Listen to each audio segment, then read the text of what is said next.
Rabinisha ngo nuvana ibishimwa mu bigawa akanwa kawe, ndimo ndavuga akanwa, uzaganira icyo watuye kibe, nuguha ngo uzahinduka umugisha, uzahindukira abantu umugisha, uzahindukira igihugu umugisha, uzahindukira karitsiye umugisha.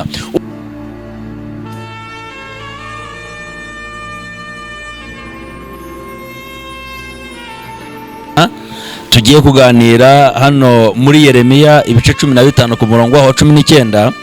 Hari amagambo avuga ngo nicyo gituma Uwiteka avuga atya ati, nugaruka nzakugarura kugira ngo uhagarare imbere yanjye, kandi ibishimwa nubivana mu bigawa uzaba nk'akanwa kanjye, bazakugarukira ariko ntuzabagarukira. Amen. Riravuze ngo rero nudeboneza Rabinisha ngo nuvana ibishimwa mu bigawa akanwa kawe, ndimo ndavuga akanwa, uzaganira icyo watuye kibe, nuguha ngo uzahinduka umugisha, uzahindukira abantu umugisha, uzahindukira igihugu umugisha, uzahindukira karitsiye umugisha, uzahindukira umuryango umugisha. Nuvana ibishimwa mu bigawa uzahindukira umugisha abantu, uzahindukira umugisha abakugana, uzahindukira umugisha inshuti zawe, uzahinduka umugisha cyane mwiziribo tarawaya aziri binivo mu izina rya Yesu Kristo. Ijambo riravuga ngo nudebonesive ngo nuvana ibishimwa mu bigawa ngo akanwa kawe kazaba nk'ako Uwiteka. Ese ko ushobora gusanga uri mico myiza? Ese ko ushobora gusanga ugira neza cyane?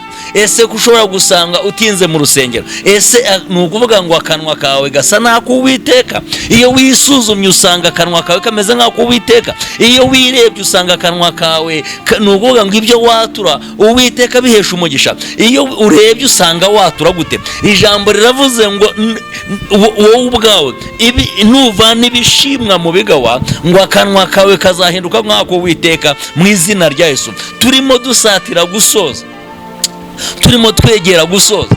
Umva iki ijambo rivuze, riravuze ngo nuvana ibishimwa mu bigawa nudeboneta Rabinigrai, nuvana ibishimwa mu bigawa uzahinduka umugisha. Nuvana ibishimwa mu bigawa bazakurwanya ntibazakubasha. Nuvana ibishimwa mu bigawa dayimoni azagutera ariko ntazagushobora. Nuvana ibishimwa mu bigawa bazakugambanira bifata ubusa. Nuvana ibishimwa mu bigawa bazagucurira imigambi ariko ntizasohora. Nuvana ibishimwa mu bigawa uzahindukira isi umugisha, uzahindukira igihugu umugisha, uzagarura agaciro k'itorero mu bantu, uzagarura agaciro k'Imana mu bantu, uzagarura agaciro k'abakozi b'Imana mu bantu, uzagarura agaciro mu izina rya Yesu. Ijambo riravuze ngo nuvana ibishimwa mu bigawa ngo akanwa kawe layazibini edresive sai ngo akanwa kawe kazaba nk'ako Uwiteka.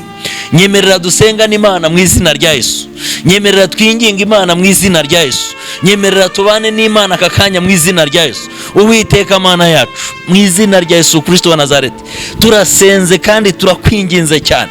Ijambo ryawe rirambwira ngo nituvana ibishimwa mu bigawa ngo akanwa kacu kazahinduka nk'akawe. Nituvana ibishimwa mu bigawa mu izina rya Yesu tuzahinduka nk'akanwa kawe. Turakwinginze mu izina rya Yesu. Ari abankurikirana bari hafi na kure, nyemerera mu izina rya Yesu abari buvane ibishimwa mu bigawa ubahindure nk'akanwa kawe, kandi icyubahiro kibi cyawe, imbaraga zawe zikomeze kurushaho kutubundikira. Tubigusabye tubyizeye mu izina rya Yesu. Shalom shalom.